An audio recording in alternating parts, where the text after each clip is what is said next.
Chapter 3: Whose Empire?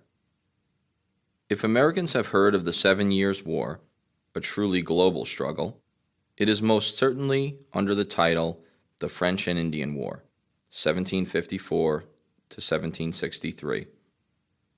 Popular images of the conflict are likely to stem from the 1992 movie Last of the Mohicans, starring Daniel Day-Lewis.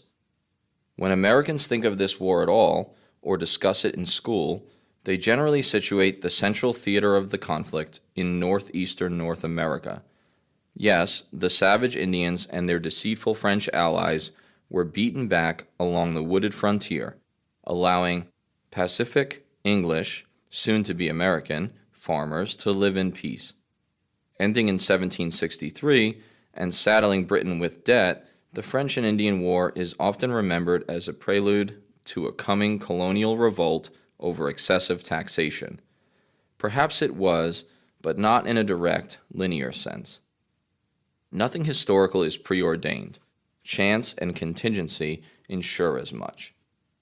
Though the fighting began in North America, western Pennsylvania to be exact, the American theater, like other global imperial battlegrounds in India, Africa, and the Caribbean, was often a sideshow to the main event unfolding in Europe. The 7 Years' War was a global war, fought on several continents between Britain and Prussia on one side, and France, Russia, and Austria on the other. It's important to remember that events in America, then and now, did not unfold in a vacuum, but rather shaped and were shaped by global affairs. And while it is true that the American Revolution kicked off just a dozen years after the Treaty of Paris ended the 7 Years' War, nothing about the revolt was inevitable. In fact, in 1763, at the close of the French and Indian War, the vast majority of colonists saw themselves as Englishmen and English women, invested in and proud of their British Empire. How to kick off a global war.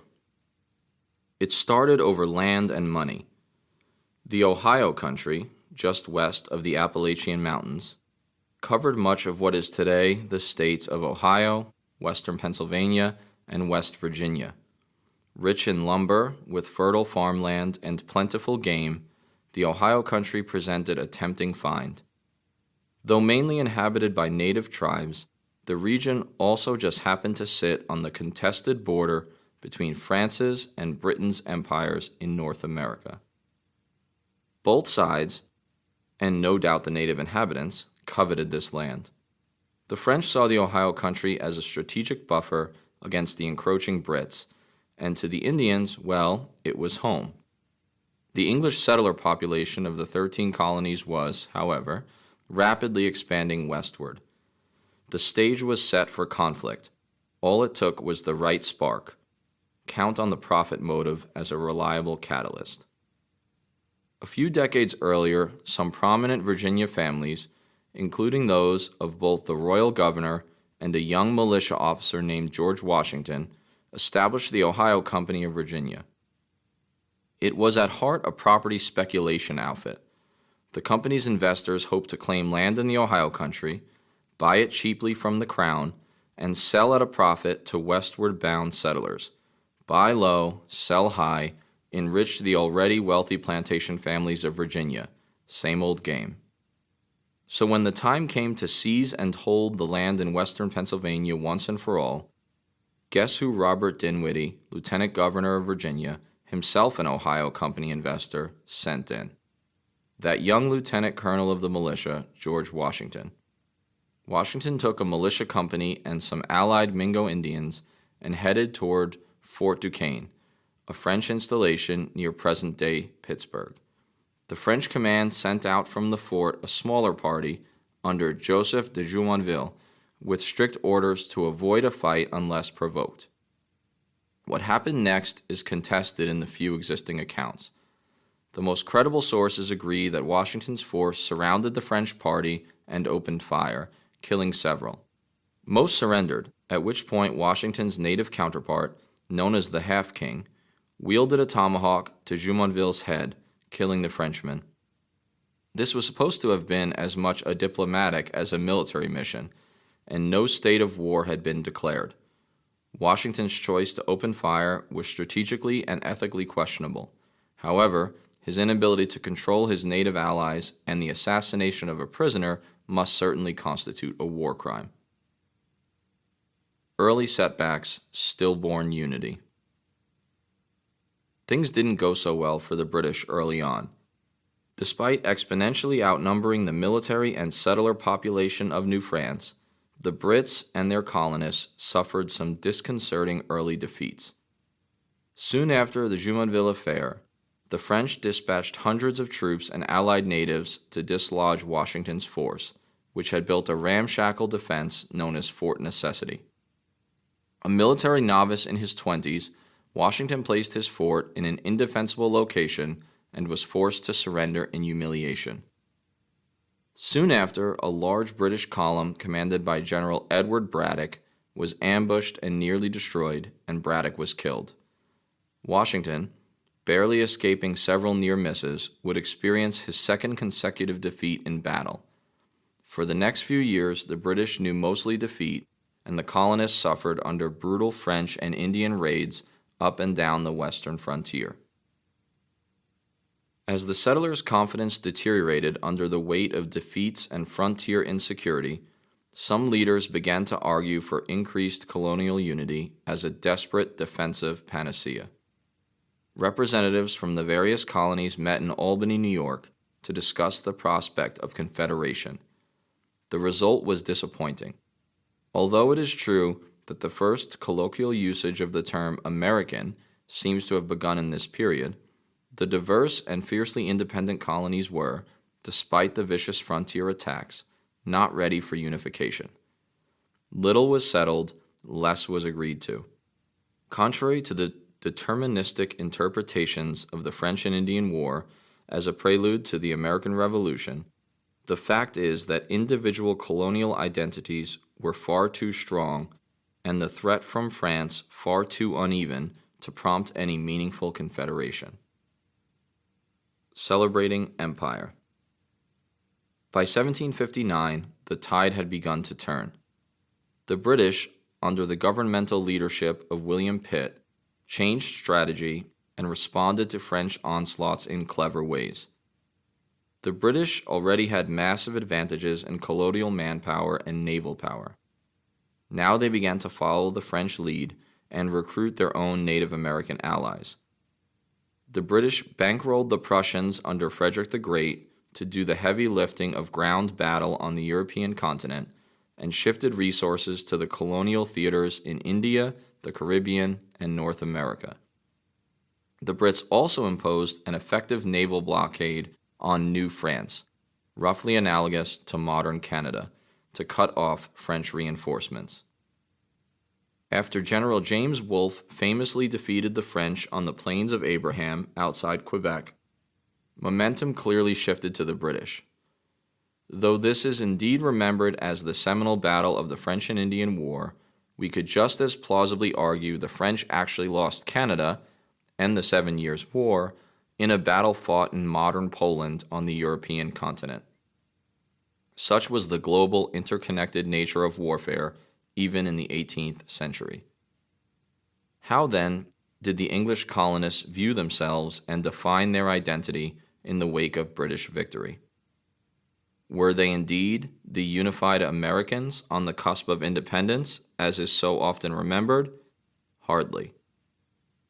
Sometimes a painting, a period work of art, has much to impart to the observant historian. The artist who created The Death of General Wolfe, Benjamin West, was a colonist, an American from Pennsylvania, in fact. West's painting was a hit, paraded around the London Royal Academy after its completion. So what exactly did West hope to communicate with his famous painting? Pride. In victory and in empire. In the sky, he depicts the light of British conquest overcoming the dark clouds of French rule in Canada. A Native American, clearly of a British allied tribe, crouches in stereotypical dress and in the reflective pose of a truly noble savage. At center is the martyred General Wolfe, held by his comrades in the ubiquitous Christ-like lamentation pose of so many famous Western religious depictions. Here was the new Christ, a general, a British general who sacrificed so America could be free, of the French and their native allies, that is. West, the Pennsylvania colonist, memorialized the French and Indian War not as a prelude to independence, but as a celebration of British Empire. At the close of this brutal, costly war, 2.5% of the men of Boston had been killed, West and most other American colonists did indeed share a common identity of sorts, as proud Britons. An unhappy peace, conflicting lessons, divergent expectations. The colonists and metropolitan Britons emerged from the long, vicious conflagration with contrasting expectations. As is so often the case, many of these desires ran at cross purposes. The British imperial officials wanted, most of all, to consolidate their gains. France had ceded all of Canada and the Ohio Valley, and ensure stability. Above all, this meant protecting the newly gained territory and separating English settlers from the native tribes west of the Appalachian Mountains. Toward the end of the war, a confederation of Ohio country Indian tribes realized that the French were losing and they would probably soon find themselves alone to check the expansionist Brits.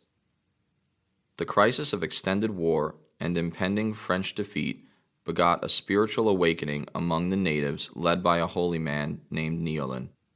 Neolin's call for native unity influenced an Ottawa war chief known as Pontiac to attack British forts up and down the frontier in a conflict that took his name, Pontiac's Rebellion. Though the British eventually prevailed, they incurred heavy casualties, and the demonstration of native unity had spooked imperial officials. To avoid a repeat rebellion and preserve the status quo, the British announced the Proclamation Line of 1763, which ceded land west of the Appalachians to the Ohio country tribes and forbade further settler expansion. They also hoped to raise funds from the presumably grateful colonists to help pay down Britain's crippling war debts.